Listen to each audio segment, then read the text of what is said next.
Hello viewers and welcome to Africa and Beyond Television Network.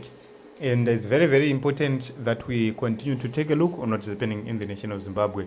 So Dr. Mzembi says that he's taking a break from toxic 2030 politics. And he says that he is joining the faction of the constitutionalists, that is the faction of Emerson Mnangagwa. And he's saying that they are going to refuse to be persuaded by the persuaders. So what is of importance is that he noted something. He said that I have been listening to Sakuphanya interview with Danny J. He has an inspiring, humble rags to riches story, but the politics. Young people who are not academically gifted but are entrepreneurial can learn a thing or two from his story. His Scotland FC Football Club could be the future of football in Zimbabwe. He has a bankable vision for Zim soccer going forward. We need more of these inspirational journeys broadcasted. So this is what Dr. Mzembi is saying, and it seems as if it's a shift from the original Dr. Mzembi we have known for years. So I'm not so sure why he's actually taking this direction. So two things are of importance. Number one, he notes that he is moving away from the 2030 politics or from the talk of 2013 Chipo or the current politics which we have. Secondly, he is acknowledging that Scott Sakuphanya is a successful business person. But it leaves us with so many questions to ask. Number one, how is Scott Sakuphanya making money? Because it's not enough for you to say this man is successful, this man is blah, blah, blah, blah. You have to point out the political connections, the role of the political connections, which these people will never mention anyway. Go to them whenever they are speaking in their numbers. They will never mention the role of political connections. We are young people. We have so many ideas. We have tried so many ideas to implement so many ideas. But in Zimbabwe, we have between 51 to 90 something taxes which we have to pay. One way or the other, we have to pay those taxes. And imagine just a small business. You are required to pay taxes one way or the other. You will pay those taxes. And no one cares. No one cares because, you know, Zimbabwe, the leadership is surviving on taxation. Yet they are making money out of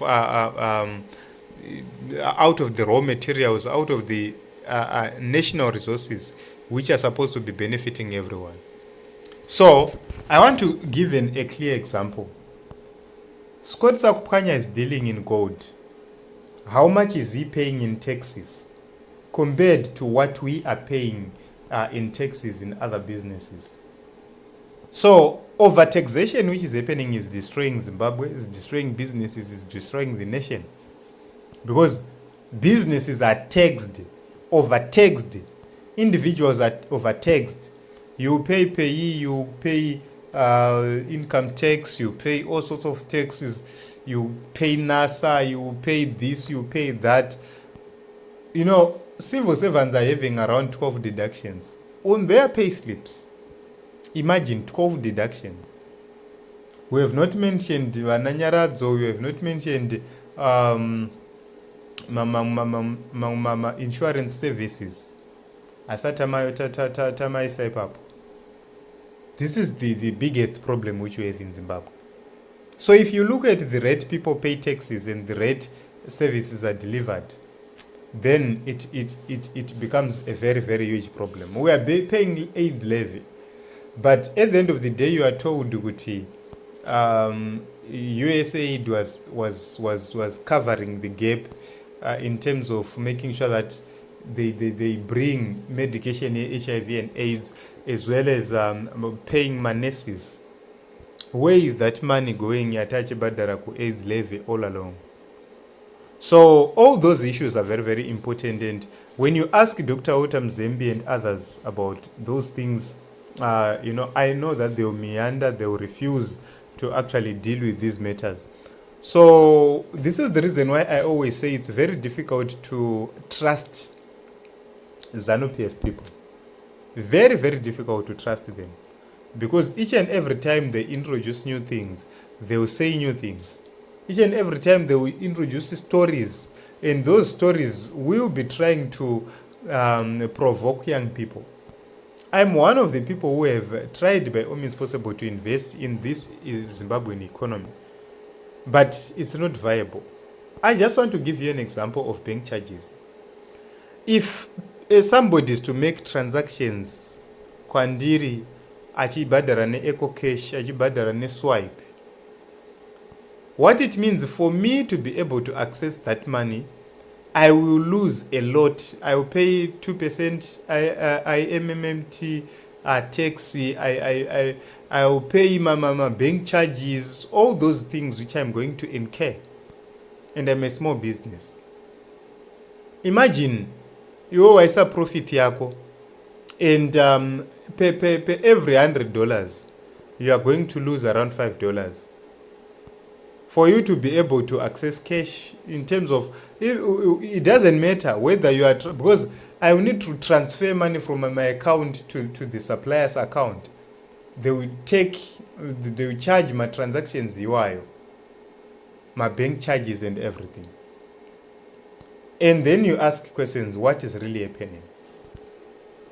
One of the biggest things which I have noted is that when you are paying for MasterCard, you are paying for something, you are making a purchase, panobatwa 10 cents by MasterCard as a charge, kuno ku Zimbabwe ndenda batirwa $2.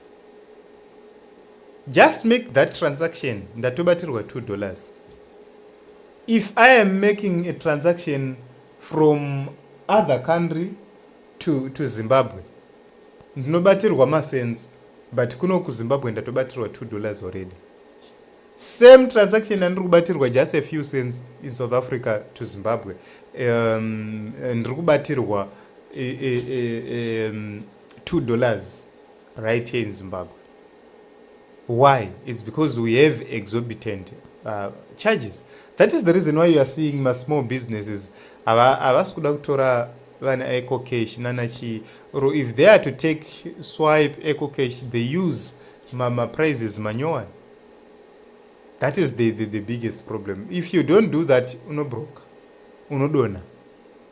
So I think Dr. Mzembi, they are not telling the truth.